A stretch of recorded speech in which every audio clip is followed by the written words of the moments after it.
ఈ అన్ని హక్కుల ఉద్యమాల్లో భారత కమ్యూనిస్ట్ పార్టీ కార్మిక వర్గానికి అండగా నిలబడి మహిళలు, యువకులు, విద్యార్థులు, గిరిజనులు, దళితులు, బలహీన వర్గాలు, రైతాంగం, చిరు వ్యాపార వర్గానికి అండగా సిపిఐ నిలబడి ఆధునిక భారతదేశ నిర్మాణంలో భారత కమ్యూనిస్ట్ పార్టీ చారిత్రక పాత్ర, భారతదేశ పారిశ్రామిక అభివృద్ధిలో, సాగునీటి అభివృద్ధిలో, మేధారంగంలో, విద్యా, వైద్యం ప్రజలకు అందించడంలో కమ్యూనిస్ట్ పార్టీ చారిత్రక పాత్ర నిర్వహించి చాలా రాజకీయ పార్టీలు అధికారం ఉంటే ఉన్నాయి, పోయినాయి.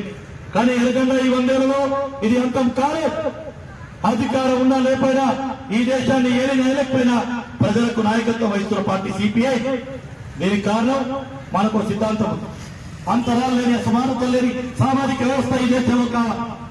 విద్య అందరికీ రావాలి, వైద్యం రావాలి, ఉండటానికి ఇల్లు కావాలి, చేసుకోవడానికి పని కావాలి, పనికి తగిన వేతనం కావాలి, రైతు గిట్టుబాటు ధర కావాలి.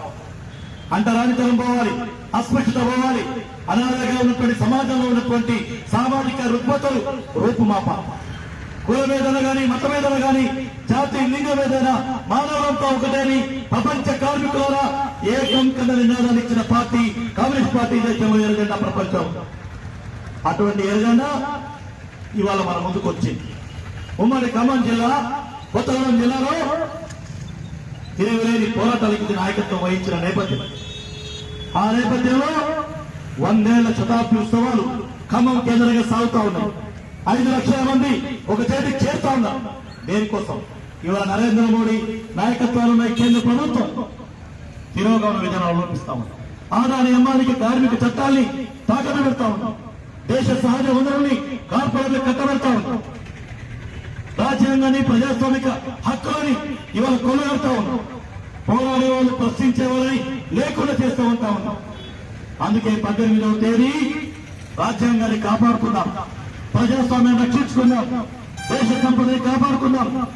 అనగానేటువంటి ప్రజల యొక్క జీవితాల్లో ఒక మెరుగైనటువంటి జీవితం రావాలంటే పోరాటం తప్ప మార్గం లేదు. ఆ పోరాటానికి మళ్ళీ పిలుపునిచ్చే రోజు జనవరి 18. ఆ జనవరి 18 కథం తొక్కాలి, మనం కలిసిపోవాలి. ఇలాంటి కమ్యూనిస్ట్ పార్టీ 2000 మంది సారయ్య గారు నియోజకవర్గ కార్యదర్శి, మర్యాద రంగయ్య గారు, పట్టణ కార్యదర్శి బాస శ్రీని గారు, జిల్లా కార్యదర్శి సభ్యులు నాగయ్య గారు, దేవరకొండ శంకర్ గారు, యూనియన్ బ్రాంచ్ కార్యదర్శి నజీర్ అహ్మద్ గారు, మండల కార్యదర్శి సత్యనారాయణ